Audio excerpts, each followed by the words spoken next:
Forget first class. Some women fly in gold-plated private jets with more staff than passengers. This isn't just luxury, it's power, privacy, and royalty flying through the clouds. Some of these women travel with over 50 suitcases. They bring private chefs, personal doctors, and even portable prayer rooms on board. Every need, every detail already taken care of. This isn't just comfort, it's sovereignty in motion. So here's the question. How do the wealthiest Arab women travel when everything's status, safety, and silence must move together? Picture this. A Gulfstream jet touches down in Geneva. The doors open. 10 people walk out, but only one is the VIP. The rest?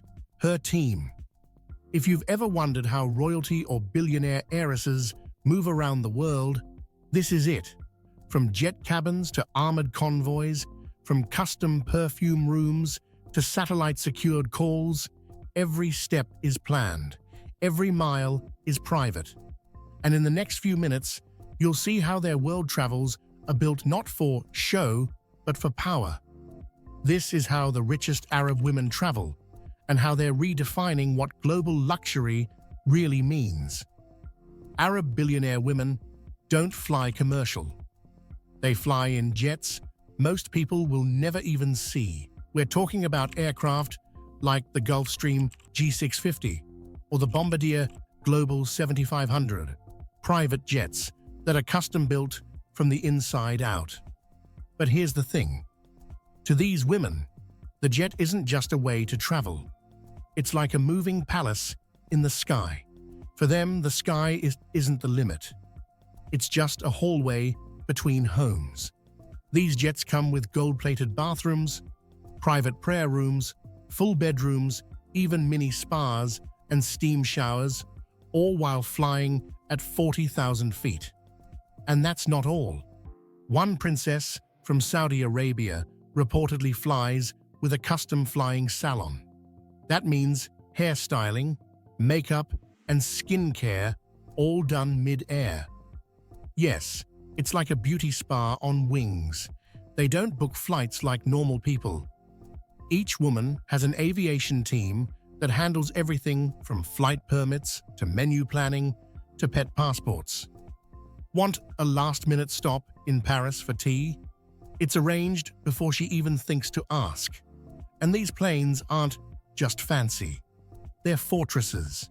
Some come with bulletproof windows, panic buttons, and even satellite cloaking systems to keep the jet hidden while flying. Because when you're a global VIP, privacy isn't a luxury, it's a safety plan. But here's where it gets even more intense. What happens after they land? Because if the jet is this private, the ground team must be next level. When the whole world is watching and every camera wants a picture, how do you keep a powerful woman completely hidden? That's what we'll look at next. When these women land, it's not just one car waiting. It's a fleet. Rolls-Royces, Bentleys, and Maybachs roll up in perfect formation, engines purring, doors held open, like a queen's parade rolling through the city. For Arab billionaire women, movement isn't just about style, it's about protection. Every single kilometer is planned like a military operation. Convoys are more than luxury cars. They're packed with bodyguards, local security teams, and even translators. In many cases, they include female-only escorts to protect both privacy and cultural modesty. And these teams don't just follow. They surround. They block traffic, shield the view, and sometimes even switch vehicles mid-route. One convoy in Paris, back in 2022, had 12 vehicles that included a decoy car, a mobile command center, and multiple SUVs filled with high-tech jamming gear. All of this just to move one person safely through the city. And the luxury doesn't stop there. Some of these women don't just travel in style, They bring their own supercars with them, shipped ahead by Emirates Sky Cargo. So when they arrive, their Ferrari or Bugatti is already parked and polished. But here's the big question. Where are they going with all this protection? It's not a regular hotel. Even five-star suites can be bugged, breached, or photographed. They need more than comfort. They need complete control. That's why some don't trust hotels at all. Instead, they stay in private residences, embassy-owned buildings, or entire rented palaces that are locked down by international security teams. And in Monaco, it goes one step further. Some of these women have private tunnel entrances that let them enter a building without ever being seen by paparazzi, guests, or even staff. Every exit, every entry, invisible. Because when you live at the very top of power and wealth, privacy isn't a perk, it's a must. So if five-star hotels aren't enough, where do they actually sleep? When the world's richest Arab women travel, they don't check into hotels. They stay in places you can't find on Google. These women live in a world where a hotel, no matter how fancy, feels like a risk. Too many eyes, too many cameras, too much noise. To them, a hotel isn't luxury, it's exposure. Instead, they sleep in private villas, sky-high penthouses, or entire buildings they already own. In cities like Paris, Geneva, or Dubai, their homes are ready year-round, even if they only visit once in 12 months. Staff clean, prep, and protect these homes 24/7, just in case today's the day they arrive. In 2021, one royal woman stayed in a rented Italian castle. Yes, a real castle, with a full moat, guard towers, and even a helipad. It wasn't just rented, it was secured like a military base. And if a city doesn't have the privacy or comfort they need, they don't wait, they build it. Ahead of a visit, teams may construct temporary compounds, walled off, staffed, and fully wired so that every room, every step, is under their control. They don't travel light. And what they bring with them will absolutely blow your mind. It's not just clothes, it's not just beauty kits or jewelry. It's objects worth millions, sometimes one-of-a-kind items passed down through royal families. That means security isn't just for people. It's for bags, boxes, and artifacts you can't replace. In the Maldives, one villa built for a royal guest had a built-in safe room, gold-plated furniture, and soundproof walls, so even conversations stayed private. Everything, from the bedroom pillows to the swimming pool tiles, was picked, installed, and guarded months in advance. Because when you live in a world this exclusive, safety travels with you. Now imagine this: every home guarded, every hallway silent, every window sealed, and still they bring an army of luggage with them. Which brings us to the next big question. What's inside the luggage that needs this much control? When the world's richest Arab women travel, they don't bring one suitcase, they bring dozens. Sometimes it's 50 suitcases, sometimes it's more. Too many for one jet. So a cargo plane flies alongside just to carry their bags. And these bags, they're not just full of clothes, they hold identity, tradition, and power. Inside, you'll find full Hermes wardrobes in color-coordinated sets, multi-million-dollar jewelry collections, religious items like custom Quran holders and travel prayer mats, and even portable skincare spas with white glove attendants. One Qatari heiress is known for traveling with 20-plus outfits per day, a mobile makeup station, a platform that automatically orients her prayer mat toward Mecca, and crates of beauty products kept in pressurized boxes to protect them from heat, humidity, and cold. Even her perfumes travel in climate-controlled containers. Why? Because for them, every detail matters. Not just how they look, but how they feel, how they pray, how they live. Wherever they go, shopping is waiting. But not the kind you think. This isn't window shopping. This is being the first to touch fashion no one else has seen. Luxury brands like Chanel, Dior, and Cartier will often fly entire collections to their villas, set up private fashion previews in living rooms, or create exclusive pieces not available to the public. One princess once received a shipment of 300 shoes, all custom-made, all different. Another had an entire room built in her villa, just to test lighting on diamonds she might buy. Why so much effort? Because they don't buy what's for sale. They buy what's never been offered. This kind of shopping isn't about things. It's about being first, being exclusive, being untouchable. And that's why the luggage matters.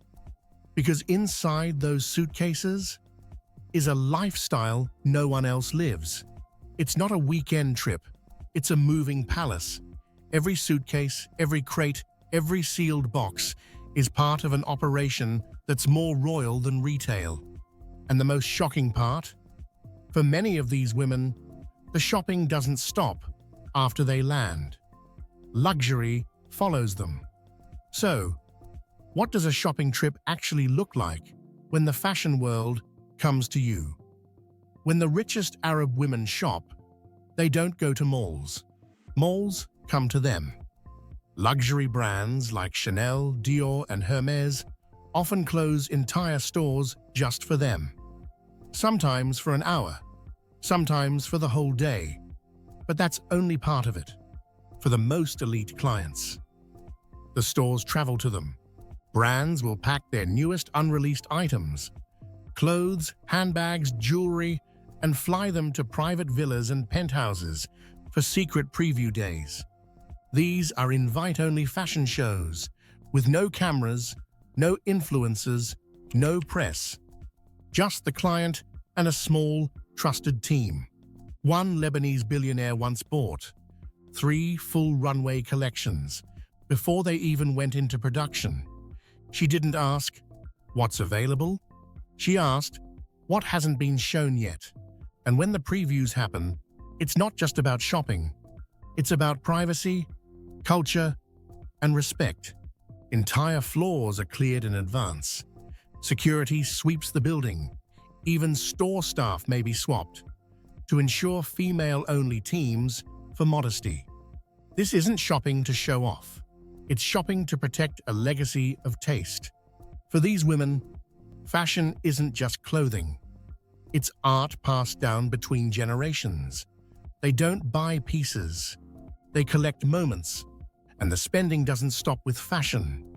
They also invest in experiences no one else can buy. That might mean booking a private opera singer to perform in their hotel suite, commissioning a perfume created just for their bloodline, or ordering a handmade handbag that takes 2 years to craft. But there's one challenge that even money can't always solve. Where can they eat when privacy and culture are non-negotiable? Restaurants, often too public. Hotel kitchens, too unpredictable. The world watches what they wear, but it also watches what they eat. And that kind of pressure makes even a simple dinner a high-security mission. One heiress brings a private chef, a nutritionist, and 2 tasters on every international trip. Her meals, planned weeks in advance, cooked in mobile kitchens, served on sterilized, gold-trimmed china. And if she dines outside, the restaurant is rented out, swept by security, and staff replaced. This isn't just about taste, it's about control, culture, and comfort. And if you think all this is extreme, we haven't even covered the most sacred part of their day. Where do they pray? When even silence must be protected. For the wealthiest Arab women, eating in public is almost never an option. Not because of fear, but because of something deeper: culture, faith, and control. When they travel, they don't book restaurants. They bring the chef, sometimes two or even three. Each chef has a specific role. One handles traditional dishes, another handles health-focused meals, and a third may specialize in sweets or global cuisine. But this isn't just about taste. It's about precision and purity. Menus are planned weeks in advance. Chefs coordinate with foreign embassies, halal certifiers, and local markets. In every country they visit, they don't just ask for halal. They verify the farm, the butcher, and even the packaging date. One Emirati woman is known for requesting all meals be prepared using water sourced from Mecca, which is shipped with her in small, sealed containers. Another sends a list of approved spices, down to the brand and the supplier, before any kitchen is allowed to begin. And in some cases, they fly everything in: meat, vegetables, oil, even cooking gas, for just one night. Why? Because food isn't just food. It's part of identity. It's spiritual. It's intimate, and where they eat matters just as much as what they eat. 5-star hotel kitchens? Too risky. Private clubs? Still too exposed. So they create their own environments.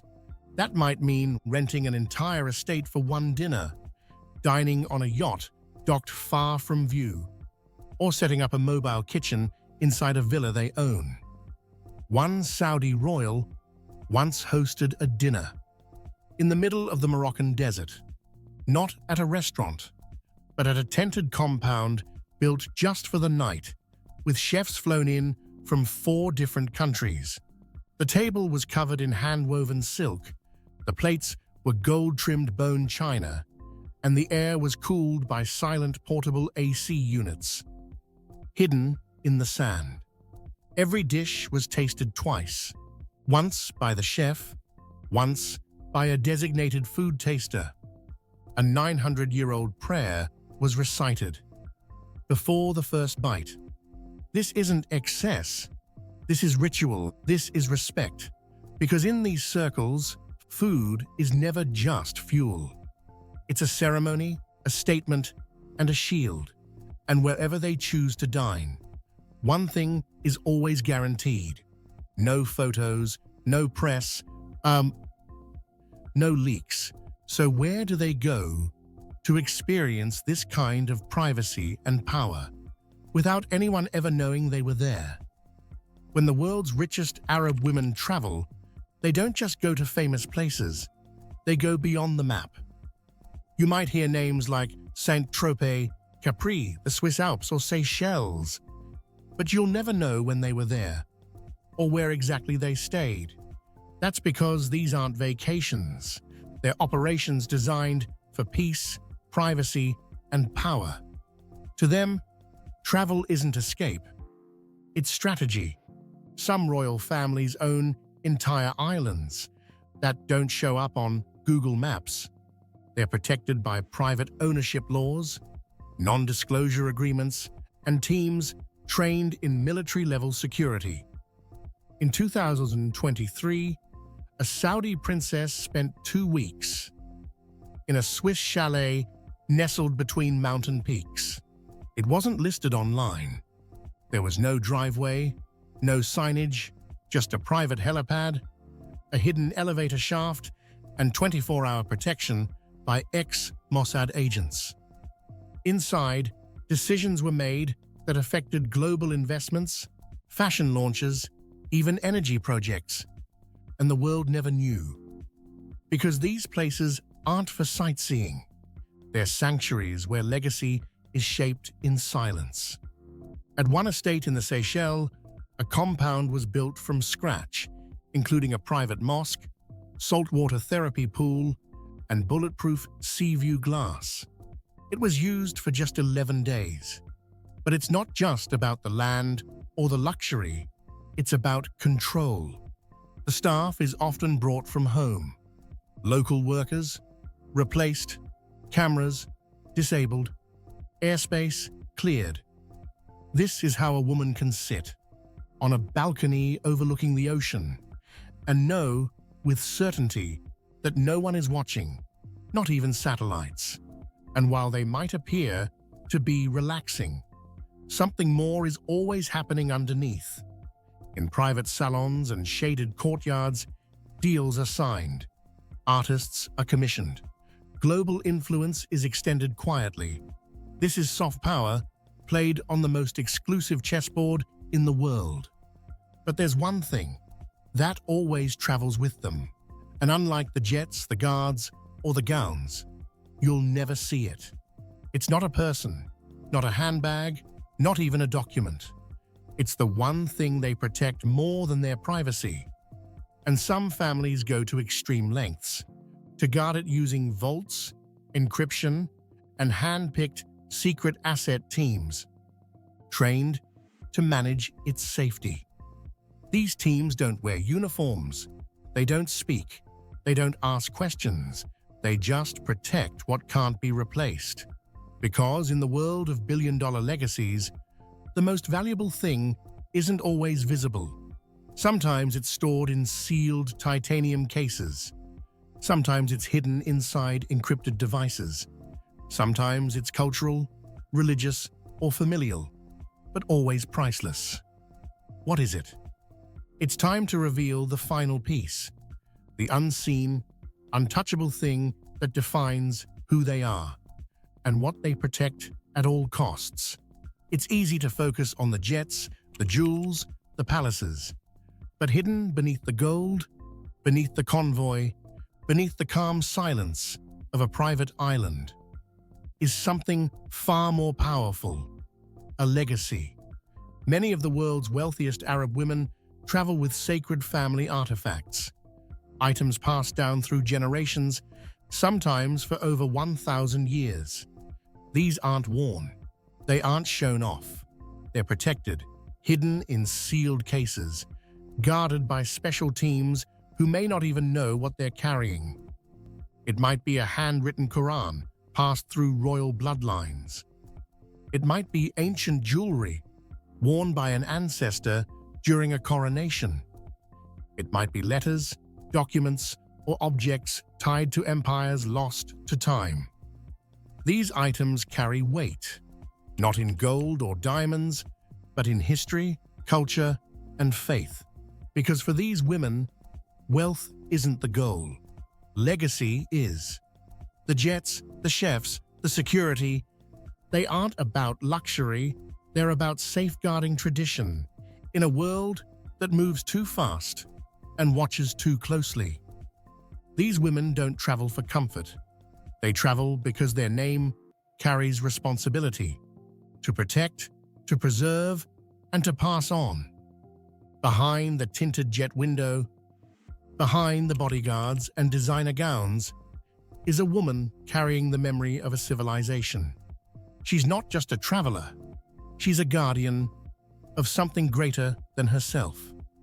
A name, a belief, a family line that once ruled deserts, funded cities, or built mosques older than modern nations.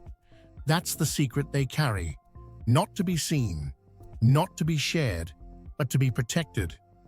And if it ever disappeared, a part of who they are and where they came from would disappear with it. You see, luxury isn't the point. It's the vehicle, a soft armor for something delicate, holy, and priceless. Because when you live in the spotlight, true power is in the things you never show. That woman in the gold-plated jet, she wasn't just rich, she was representing a lineage that helped shape entire empires. What we call excess might actually be defense against time, erosion, and forgetting. So the next time you see a jet fly overhead, don't just wonder who's inside. Wonder what they're carrying and why it matters more than anything money could ever buy. Because in their world, true legacy doesn't make headlines. It's carried quietly, carefully, and always for the next generation. In the end, the richest Arab women don't just travel the world. They move through it like quiet storms, powerful, graceful, and fully in control. Each jet that lifts off isn't just carrying a person, it's carrying history, culture, and the weight of generations. It's easy to see the private chefs, the gold-plated jets, the massive convoys, and think it's about wealth. But it's not. It's about protection, of legacy, of faith, of a name that means something far beyond money. These women live in a world very few will ever understand. They don't chase attention. They avoid it. They don't wear their power loudly. They carry it quietly in every suitcase, prayer mat, and handwritten note they keep close. This isn't just a story about travel. It's a window into a world where tradition meets modern power, where privacy is sacred, and where every move is choreographed with purpose. Because when you carry 1,000 years of legacy, you don't just travel carefully, you move like a queen, even when no one is watching. So if this story surprised you, there's more where that came from. We dive deep into the lives, tools, and secrets of the world's most powerful. Not the ones you hear about, but the ones who move in silence. Subscribe now for the next chapter. From private kingdoms to tech no one's supposed to know about. Because the world is full of stories you'll never see in headlines. But once you hear them, you'll never forget. Now it's your turn. Which part amazed you the most? The flying salon? The traveling jewelry vault? The secret family artifacts? Drop a comment below. I read every single one. Let's keep this conversation going about the lives hidden in plain sight. Because once you've seen how the world's most powerful women really travel, you'll never look at a jet the same way again.